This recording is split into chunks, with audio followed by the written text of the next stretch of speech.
Right, so good evening, everyone. You are incredibly welcome.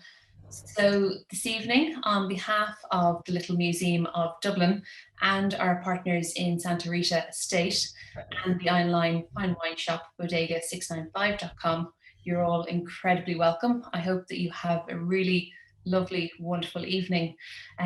Tonight is the first ever virtual wine tasting that we've hosted here in the museum, so we really are thrilled that you're joining us. Our wonderful host for the evening is John Wilson. In addition to being an incredibly nice man, John's accolades include being the wine correspondent for the Irish Times and the author of Wilson on Wine, what is, I read recently online, described as an unbeatable guide helping the reader to buy an interesting bottle of wine at a reasonable price. And I believe Wilson on Wine is currently in its 7th edition.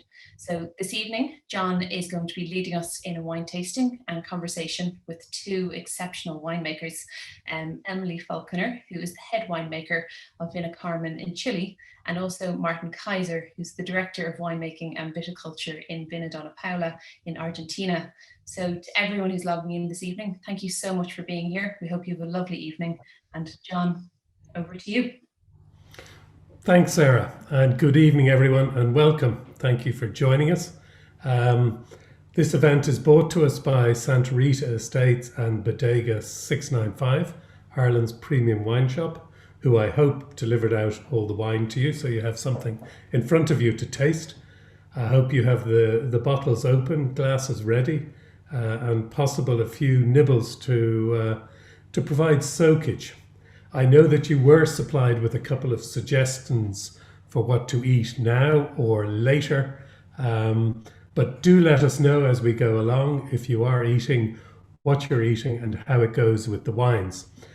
Feel free to ask questions and comment as we go along, chat amongst yourselves. If you use the Q&A button down below, type in a question. Certainly I know the winemakers are always delighted to hear people's honest opinions of their wines. They're fairly thick-skinned people, so they can take a little bit of criticism if you want to. Before we get started, I would like us all to raise our glasses and wish Albert McLaughlin a happy 80th birthday. Apparently his son Gary bought him this tasting as a birthday present. I can think of no better 80th birthday present. So hope you enjoy the evening, Albert, and cheers. So we have 3 very exciting wines to try along this evening. We've 2 winemakers joining us from South America, although it isn't evening down there. We have Emily from Vina Carmen, who's responsible for our first wine, and from Argentina, Martin Kaiser, Director of Viticulture and Winemaking at Vina Donna Paula. I'm going to take you through the second wine as winemaker Sebastian Labbé is busy harvesting grapes or making wine. Remember, at this time of year in the Southern Hemisphere, they're very, very busy people, so I'm delighted that Emily and Martin could find the time to join us and enjoy a few glasses of wine. First, a few words about South American wine. It irritates me from time to time when people call it New World wine because it has been here for over 400 years. The south of Chile has some of the oldest vines in the world, still grown in a way that has hardly changed in a century. And Argentina too has some of the oldest vines, as well as some of the highest vineyards. But we'll get on to Argentina later. But the 2 countries have a unique, different climate and soils, and most importantly, wine culture. So we'll turn to Chile first. Once I've wished Geraldine a happy birthday from her favourite daughter, Claire. There seem to be a lot of birthdays going on this evening. So happy birthday, Geraldine. I hope you enjoy the tasting. Chile is something of a paradise, not just for growing vines, but all kinds of fruit. As we know over here, when we walk into our supermarket and see everything from kiwis to avocados that have come from Chile. Many of the diseases endemic to other countries simply do not exist here. From a viticultural point of view, the most important missing element is phylloxera, a disease that wiped out the vines of Europe, at times Australia and North America, 140 years ago, and continues to do so today. It's never actually made it to Chile, and they're very, very careful about keeping it out. But there's more to a lack of disease to Chile's success. It is a long, narrow country, and if you think of it on the western side of South America, on one side you have the mighty Andes, which provides natural irrigation from its melting ice, and on the other side you have the Pacific Ocean and the cooling Humboldt Current that runs down. You'll know how cold it is if you ever try to swim there. It's freezing. But that provides a perfect climate for the Central Valley, which is protected from rains from the Pacific by the coastal ranges. So you have this warm, dry, sunny climate, high temperatures during the day, low temperatures at night, which we'll talk about later. So it's the perfect place to grow grapes. And Emily obviously has a very easy job. Chile has been hugely successful in Ireland. It's our most popular wine. Sometimes it frustrates me because people think of the easy drinking, inexpensive wine, which Chile does in spades. If you think of the 120, the Santa Rita 120, the Sauvignon is the best-selling wine, but it can do Chardonnay, Pinot Noir, it can do Syrah, Shiraz, it can do Cabernet, it can do Merlot, it can do everything. Over the last 20 years, the big movement is into slightly cooler climates, and we're going to taste one of them here tonight from valleys like Limeri, Lleida, and Casablanca. And we're also going to taste a wine from a warmer region, which is Apalta, which is one of the finest red wine growing regions in Chile. So, let me introduce you to Emily. Are you there, Emily? I am here. Good. Yes. Good. Thank you, John. Good to see you. And you have a Chardonnay for us. Exactly. Yes, we have a Chardonnay, 2016 Grand Reserva Chardonnay. That, as you were saying, comes from a cooler climate region. It's called Casablanca, and it was one of the first cooler climate wine regions that they started working with at the end of the 80s, beginning of the 90s, towards the Pacific Ocean. That is a very, very cold sea, as you probably know and have said. So this ocean has a big impact with all the coastal line that we have in Chile, that is 4,000 kilometers, because of the Humboldt Current that comes from the Antarctic in the south and brings this very cold mass of water towards the north, and all the coastline here is very cool. That's why we also have very good seafood. The sea which goes perfectly with Chardonnay. Exactly, yes. So talk a little bit about Chardonnay, because over here 10, 15 years ago it was hugely popular. Everyone drank, particularly Australian Chardonnay. And then we had the whole, I don't know if people have heard of it, but the ABC or anything but Chardonnay movement. And people started drinking Sauvignon, which is fine. But for me, Chardonnay is one of the great grapes of the world. And I just had a little peak tasting of this earlier, and I think it's brilliant wine. But talk about Chardonnay in Chile. How does it taste? What should we be looking for? So yes, as you say, I think Chardonnay it's a great variety that has huge potential in terms of quality. We all know the most famous example is Burgundy. And here in Chile, we have found very good spots for this grape variety. Towards the north, you mentioned Limeri, does very well with Chardonnay, and Casablanca. Slightly different. It's a little bit very different types of soil, but it gives very good results in terms of Chardonnay.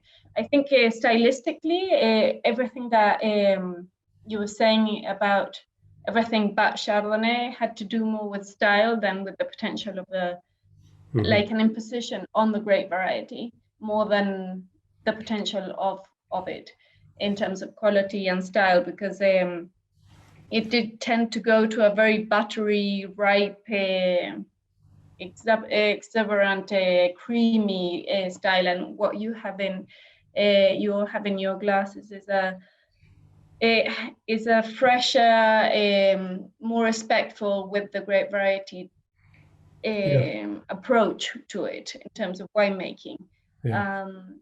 But I think, first of all, I think in terms of style, Chardonnay a lot of the time is a white wine trying to be a red wine, because it always has this texture and richness, and you should never serve it too cold or you will lose a lot of what's going on with it. But people at times say, well, the classic is I hate Chardonnay, but I love Chablis. But Chardonnay can be, if it's a cool climate, you get this fresh, crisp, bone dry, zippy wine. If you go to a warmer climate, it becomes much more richer and rounder and tropical. It depends on the climate you grow it in. And then it's also, I know winemakers love playing with Chardonnay because you can do so many things with it in the cellar. What sort of thing did you do to the Carmen Gran Reserva? Yes, exactly. That's a very good point, because, for example, with this Gran Reserva, we ferment part of it in barrel and part of it we leave it in stainless steel. It depends on the vintage. So what we get from the fermentation in barrel is the texture, more volume, the creaminess. But in the stainless steel, we want to preserve the freshness, give it like the crisp side of it, in the crisp side of the Chardonnay. So then we have components to blend in the wine. So depending on how the season is, for example, if the season is warmer and bigger volume, etc., we probably would do less ferment in barrel and more stainless steel. This season is 45% barrel fermented. 2016 was a very cool vintage in Chile. Okay. So we needed a little bit more texture, volume, and that we get it playing with the fermentation. And also we play a lot with picking dates, the management of the lees, lees stirring in the barrels and in the tanks. We work with the fine lees. That adds complexity. When you talk about lee stirring, which the French refer to as bâtonnage, that's like you get a big paddle or chains and stir the lees at the top back into the wine. Every 2 days, sometimes every day, for a certain period of time, we go stirring and what does maintain that the contact. And it adds creaminess, texture, volume. It changes aromatically slightly the wine. But mainly it's mouthfeel that you go getting this brownness, this creaminess, volume. I think we should try the wine now, possibly. I know it's very definitely. early in the morning. Yes, no, here it's 3 o'clock. And so, yes, this wine, the profile that you'll find is normally Casablanca is quite fruit driven. And here it's a stylistic decision what you want. It can go very tropical, or you can keep it. For example, what we look for is white peach, the floral side, fruit, citric notes in the nose, and also with what I was saying with the aging and everything, a little bit of touches, very slight touches of vanilla, almonds that you find in different layers. But I think that's very subtle, and like most Chardonnays, it's not like a Sauvignon Blanc, which is, when you smell it, it's really aromatic, it blows you off. Chardonnay is usually more subtle, but it's on the palate that everything happens here, because you were talking about citrus, and you get this lovely lime zest there, which really comes in at the end. You get this fresh, peachy fruit, a lovely acidity, and then people sometimes say they don't like oaky wines, but you just get little hints of vanilla or toasted nuts, I would call it, behind that. So I would like to say that the oak that we use for the Chardonnay is very old oak. It's not new oak, so you don't get it's not a big impact in the profile in the nose or in the palate. You don't get the sweetness from it. And sometimes the new oak you can get some kind of sweetness in the palate and find some toasted notes in the nose, more vanilla, nuts, etc. But this wine specifically, we use very old barrels. They're probably 8 years old, and you don't get 8 too to much 9 years old. And I like a lot very old oak as a container, as a vessel to age and to ferment. But somebody sent like a questionnaire, but not for it to impact directly and overwhelm the wine. So it doesn't bully the wine. Yeah. Mm-hmm. So you're sitting on the beach just down the road from Casablanca. You've got a glass of this in your hand.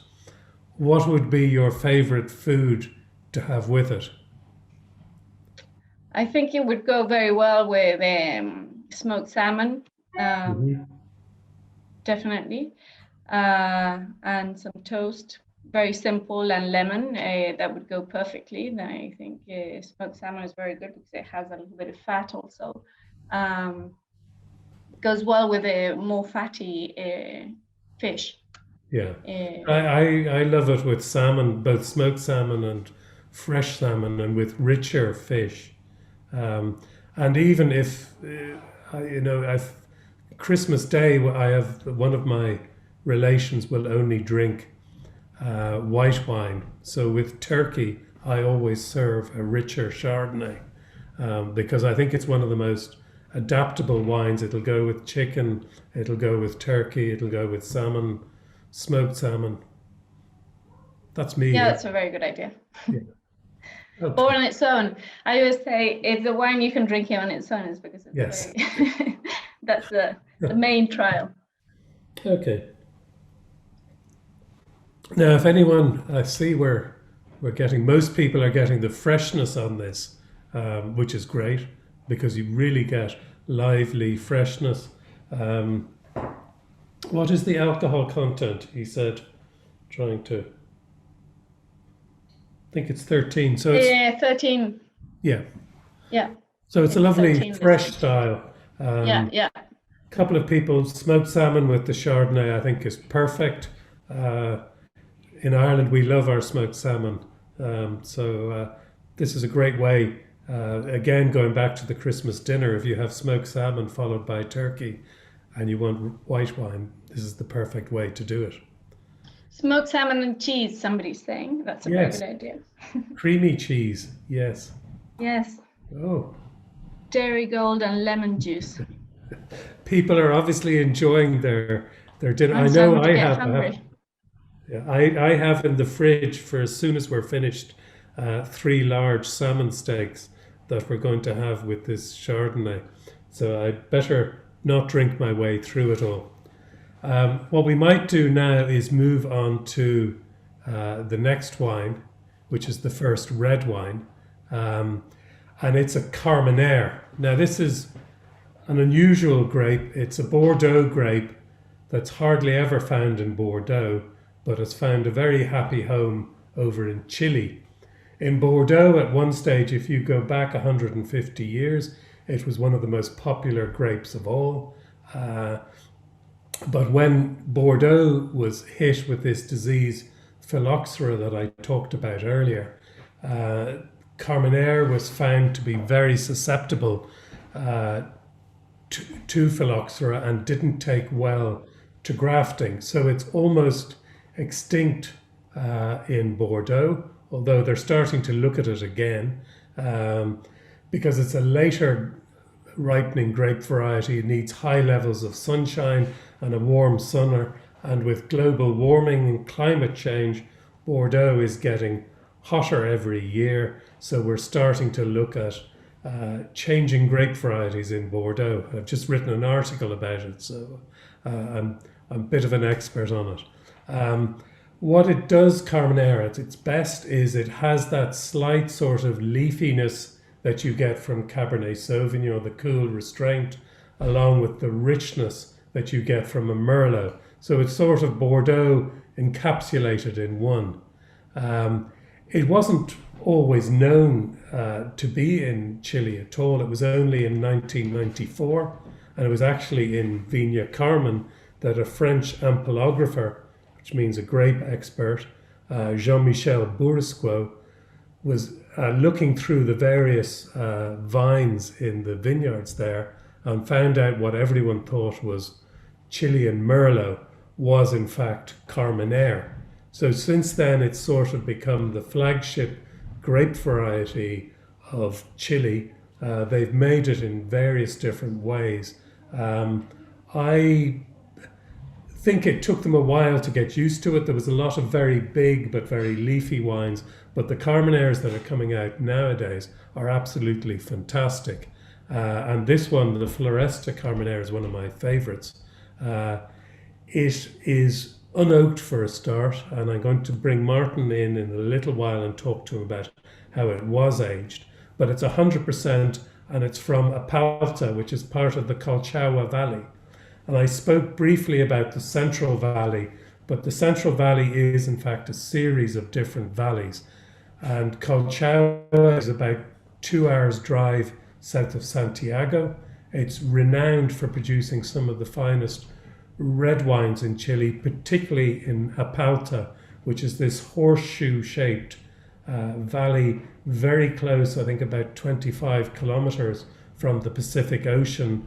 And they get these very warm temperatures during the day, which allows the vines to ripen the grapes, and then cools down at night time, so you preserve the acidity. And we'll talk much more about this when we move over the Andes to Martin and Argentina, but it does really have a great effect on grapes. So what you have in Apalta is these low fertility granite soils. Apalta actually means apparently poor soils in the local dialect. So this wine came from a single block of vines, hand-picked, and instead of aging them in oak or any other treatment, they were aged in clay amphorae and concrete eggs, which are very, very trendy these days. So I'm going to bring in, do you want to talk about amphorae and concrete eggs, Emily, or will we ask Martin over the Andes? Do you use them at all? Yes, we do actually. We use a lot of concrete. Amphoras, the amphoras that we have are concrete also, so they're not like the clay amphora.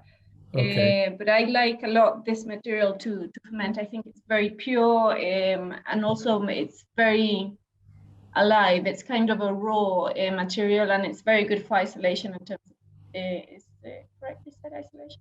Yes, in terms of temperature.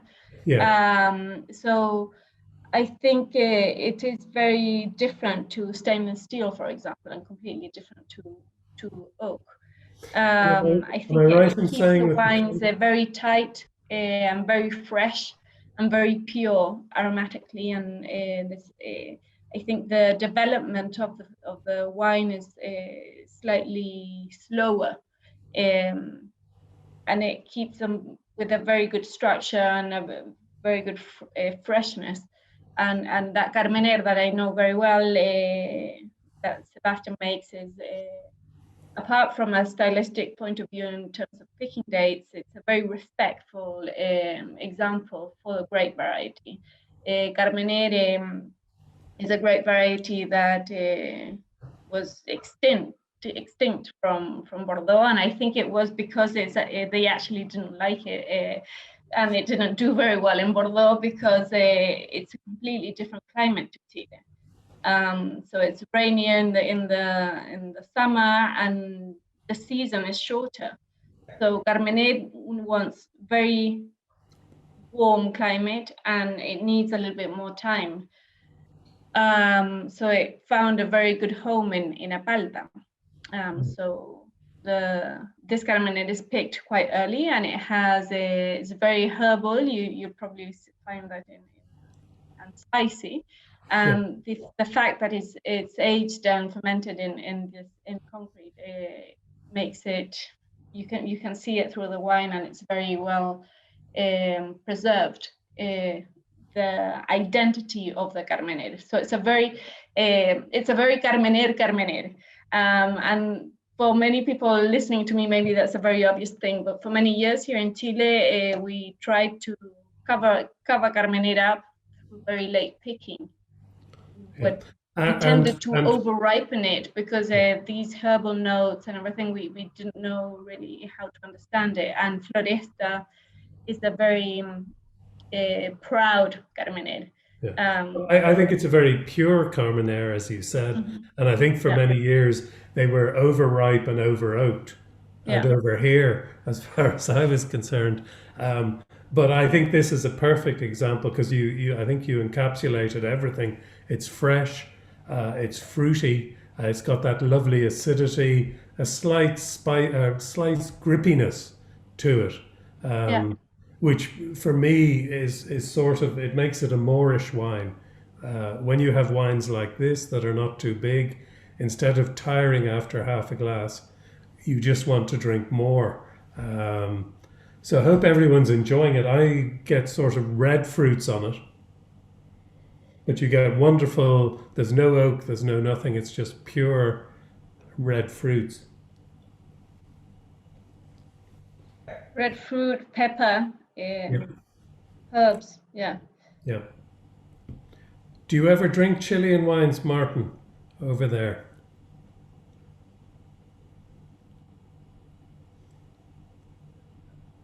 Yes, can you hear me? Yes, we can hear you. How are you? Well, I drink. Okay, I drink them whenever I can. Yes, when I travel to Chile, something that I used to do quite often, I bring my bottles of my favorite wine from Chile. Okay. Many from Santa Rita and Carmen. Yes, they are completely different from this. So it's like a big contrast. They complement the wine from Argentina. So I really like to drink them. It's because it's like going into a completely different world. Yeah, good. And are you a fan of Carmenere like this? Have you got it? You don't have it in front of you, of course, but you would have tasted this before.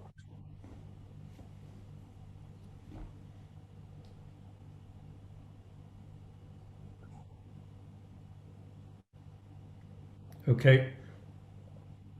Martin's gone. Okay, I see from everybody gets the herbal spicy notes on this. Yeah. It's pretty evident that it's very easy to identify Carmenere.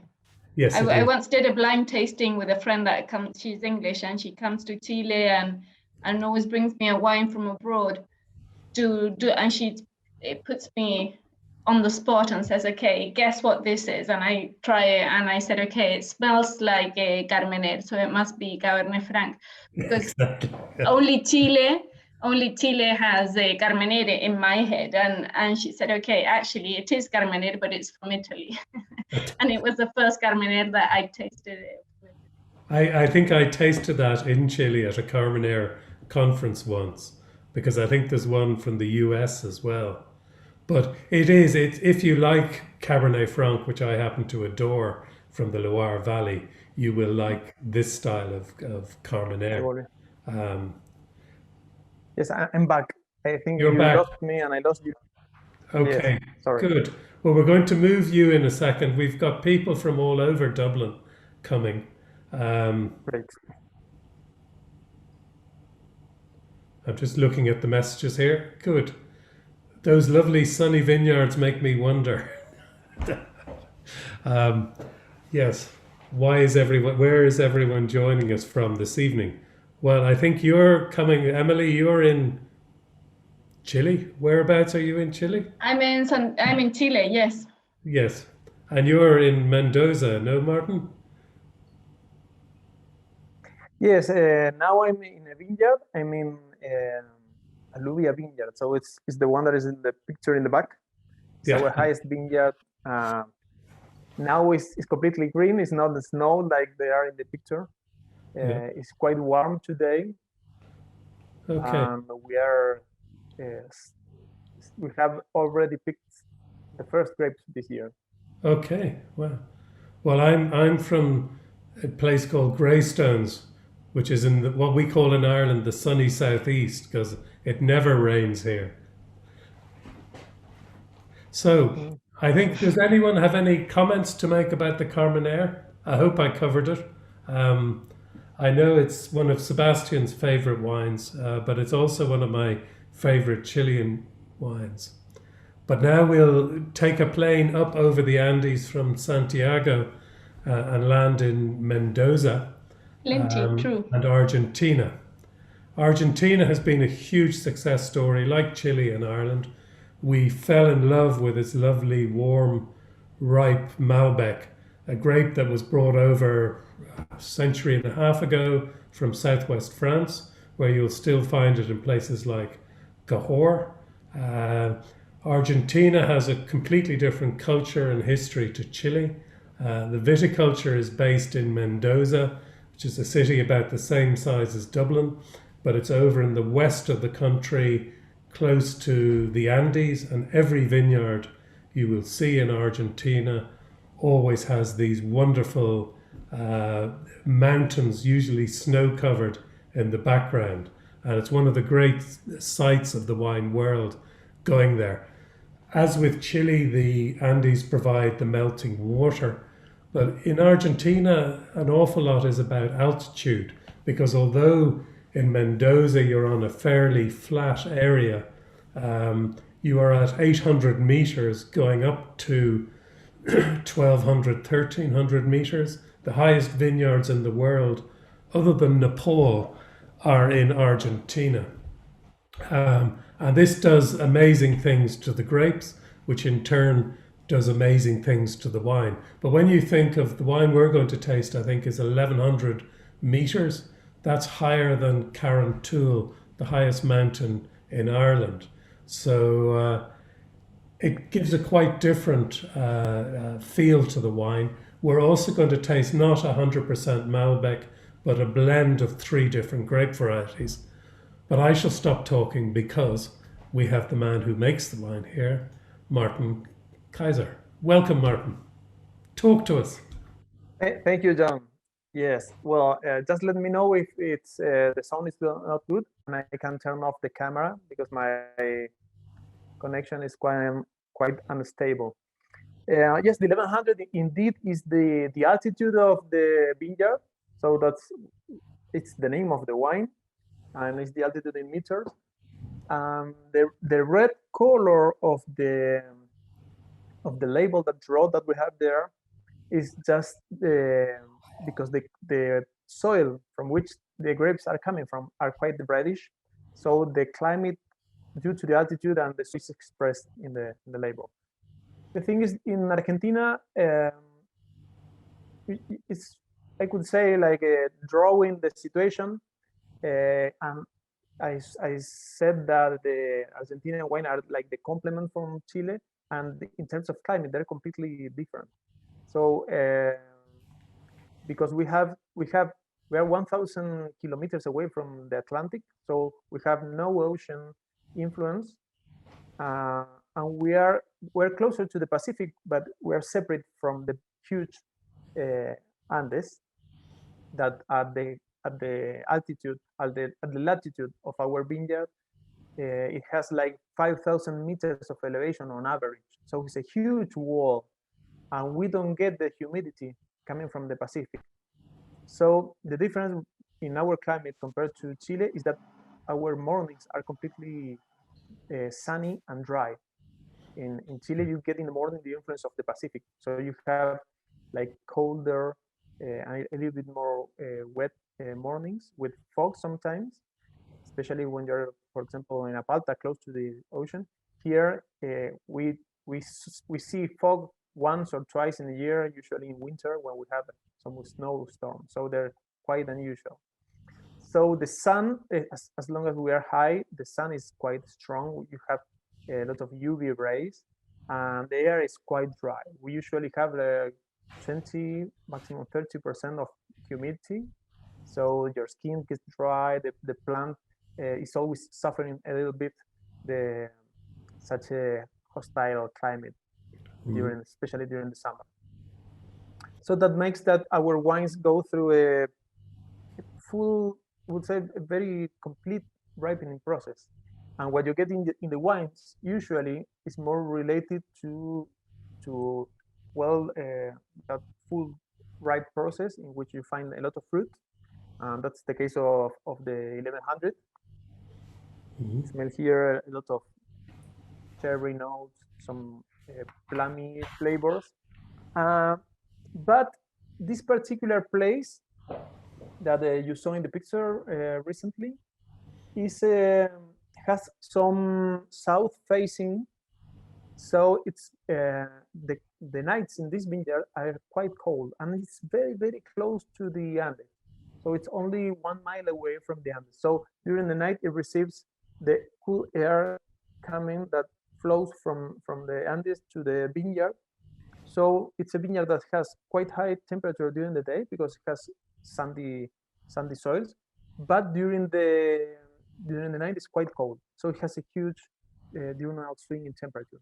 And that gives the acidity to the wine. Is that why the nighttime temperatures are so important? Some acidity, yes, some acidity, and also some herbal notes that you get in the wine. So what I like about this wine is that it has the fruit on the front, but then you start to smell and you start to see some layers of spiciness. First, like white pepper, then you have some herbal notes, like a very, very subtle mint.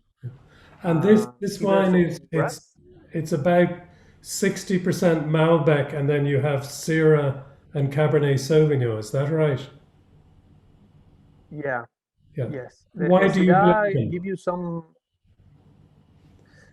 Well, the concept that we use in this wine, and we share with 2 other brothers that this wine has, is that after 20 plus years of experience in Doña Paula, we have learned which varieties perform the best in each region that we have vineyard.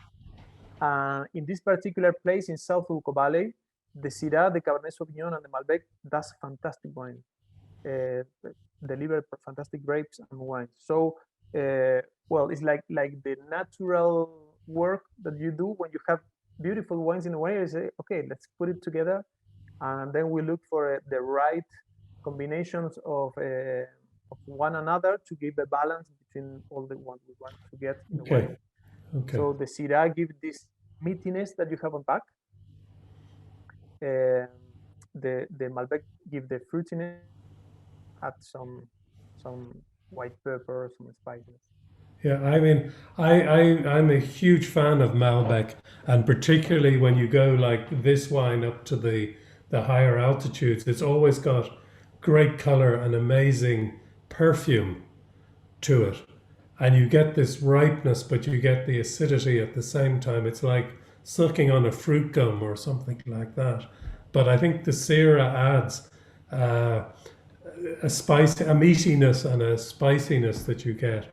And I think in Ireland, we were used to, in the past, a lot of people looked down on blended wines because they thought it was people trying to put in cheap wine or cheap grape varieties along with others. But this really is about making the sum of the different parts make for something greater rather than something else. Yes, but a blending is like in a picture. So when you do a varietal wine, you only have one color to do your composition. But while in the blend, you can, it's like playing like different colors. So you can always get something that is a little bit more complex. Okay, so people here on the poll results are getting more cherry than plum. I have to say you're wrong. I'm getting more plum than cherry on this. So Emily, do you ever go over, asking both of you, do you go over the Andes? White voted, right. I go over the Andes a lot, but further south because my family live in Argentina. But we go to visit Doña Paula when COVID permits. Yes. Before we used to go more. Now we don't go anywhere. But now here's a question for you, Martin, because I know everyone talks about Malbec from Argentina and say you have to have it with steak, which is one of the staple diets over there. But you're a vegetarian. So what does a vegetarian have with Malbec or with a Malbec blend like this? Well, I think this wine can go beautifully with the rice with mushrooms, with the sauce of mushroom. Okay. That's because Like a risotto. Earthiness. Yes, it has some earthiness in the back. I think also because the spiciness and some the meatiness would go very well with like a wok of vegetables and some soy sauce. That kind of yeah, I think can go very well. Okay. With this one. But I also found casually that this wine goes fantastic, even better than a pure Malbec with cheese. It makes a fantastic match. I really don't know why is it, because it's just an experimental issue. But I've seen that when you are eating cheese with this wine, is that you have a complement in flavors and texture that is fantastic. Okay. Okay. Good. And there is a little bit of spiciness from the oak that I get on this wine. Has it been aged in new oak barrels? Well, it's been 100% of the wine goes through French oak, but it's mainly used barrels. I like Emily. I really love the used and old barrels. We have some barrels with 11, 12 years that many winemakers don't like to have because it's always a risk of contamination.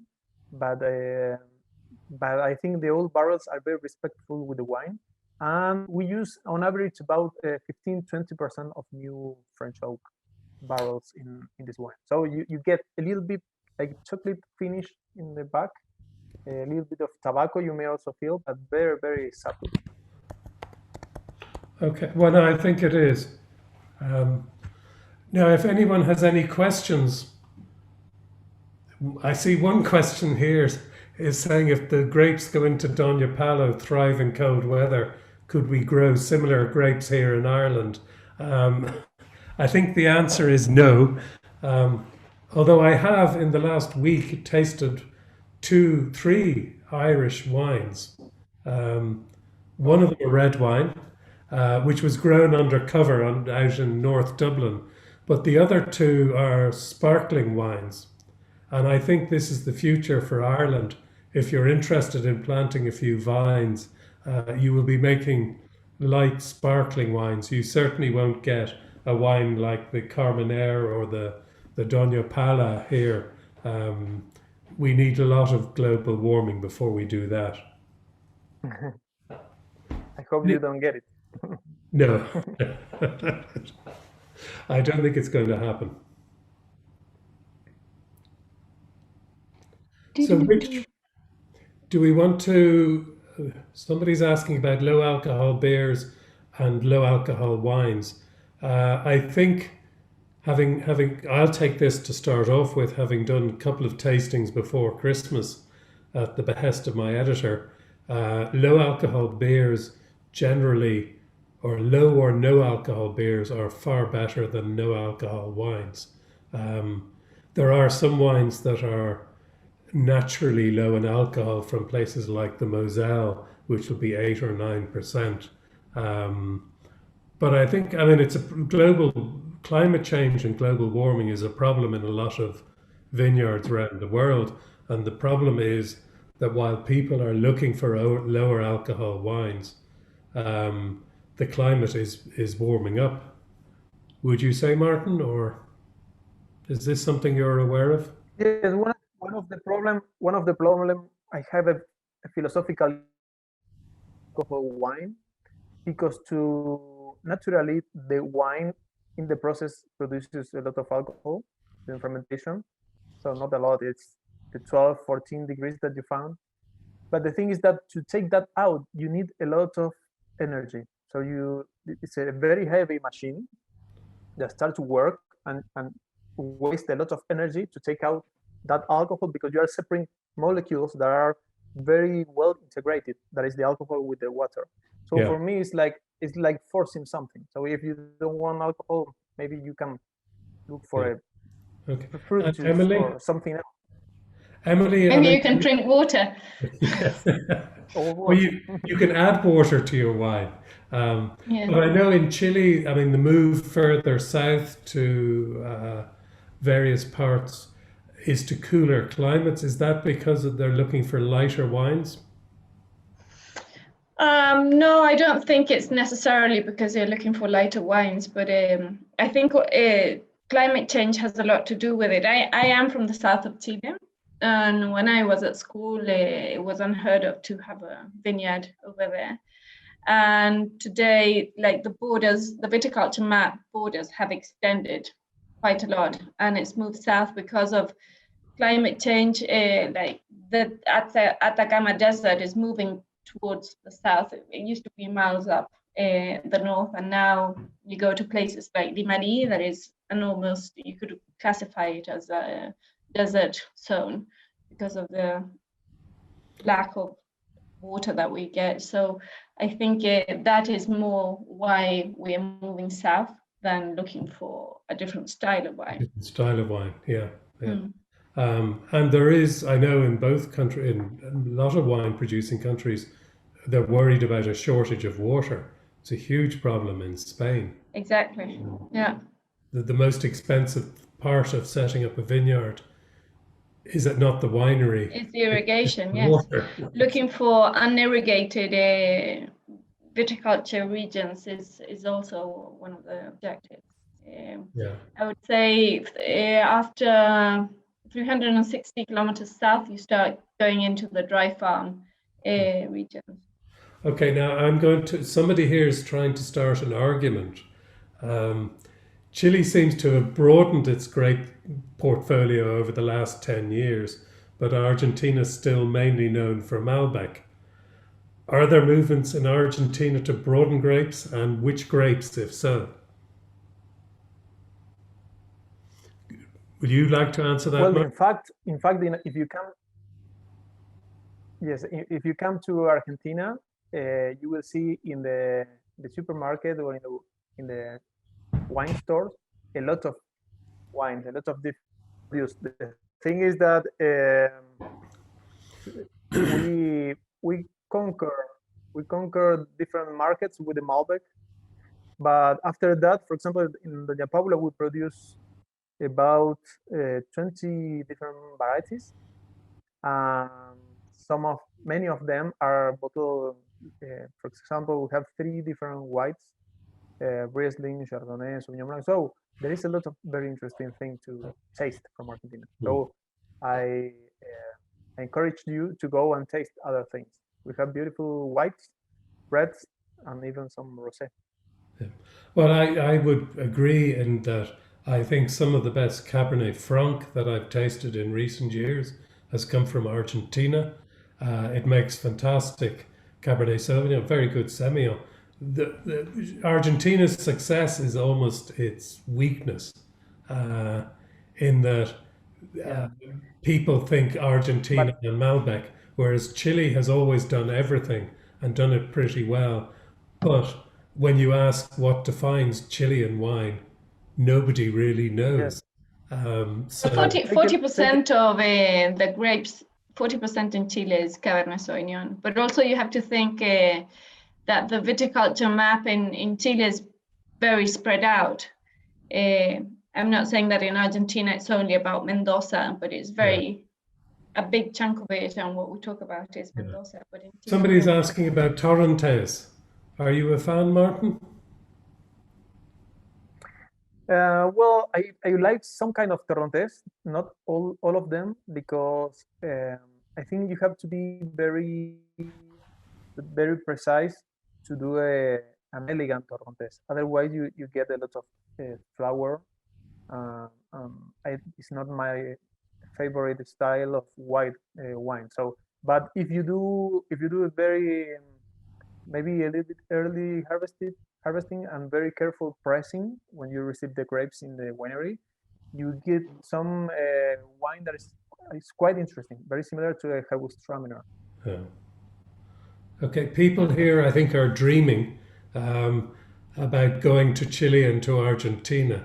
I can say to both countries are completely different, but the most amazing places to visit. So definitely put it on your bucket list. And if you go to Santa Rita or Carmen, they're very close to Santiago. I think to go to Mendoza is a bit of a journey from Buenos Aires, but I love Mendoza. It's one of the great cities to just go and hang out in.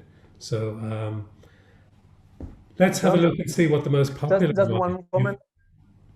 I see someone here suggesting. Sorry.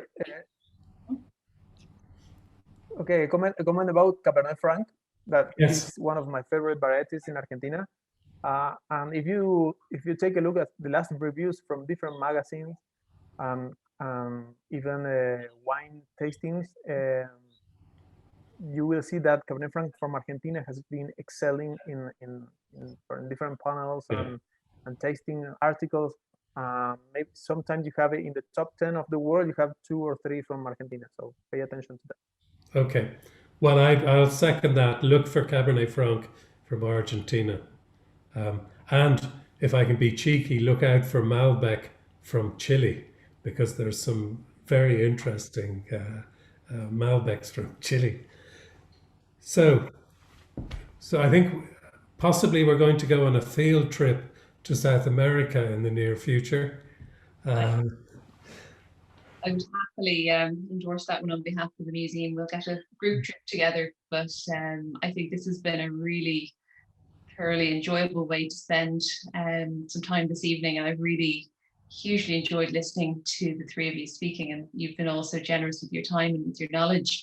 I've asked everyone in a panel, or in a poll I should say, what their highlight wine this evening was, so I dare say we should probably reveal the results before we conclude this evening.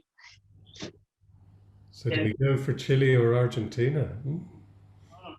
I won't ask you, John, and get you in trouble. You will be welcome. So has everybody voted at this stage? The results are in. Shall we share them now? Yeah. Oh, the Carmenere. Carmenere. Yeah, there you go. It's close with the Doña Paula as well. Hugely enjoyable all round, though. I see many people responding going, I'm available for the Little Museum field trip to Chile and Argentina. We look forward to, first of all, being able to welcome you all back into the Little Museum before we start planning day trips.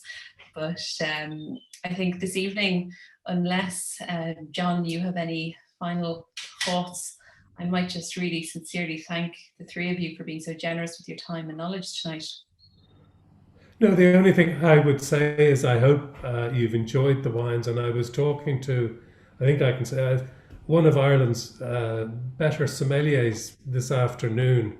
And I was talking about what we were going to do tonight. And he said, oh, there's people who are bringing in high quality Chilean and Argentinian wines. And I said, yes, there is. And we're going to taste them this evening. And you should be too, because if there's one thing I want to get across is that Chile and Argentina can do wine at 10 euros, but it can do them at 20 and 30 euros, and they're every bit as good as the rest of the wine producing world. I guess on that note, we all have the contact details for Bodega 695, and to everyone who is joining us for the wine tasting in another, I think in 2 weeks' time, we'll look forward to seeing you then, and we'll be in touch closer to the time with more detail. But for now, to Martin Kaiser, to Emily Falconer, and to John Wilson, sincerely, thank you all so much. This has been an absolute pleasure of an evening. To everyone who's been in with us, joining us for this evening, thank you all so much for participating. Thank you for getting involved. We really hope you've enjoyed yourselves, and please do enjoy the rest of your evening. Great. Thank you, Sarah. Thank you, John. Thank you very much. Thank you, Emily. Emily, thank you, Martin. Bye, Martin. Bye, John. Bye now.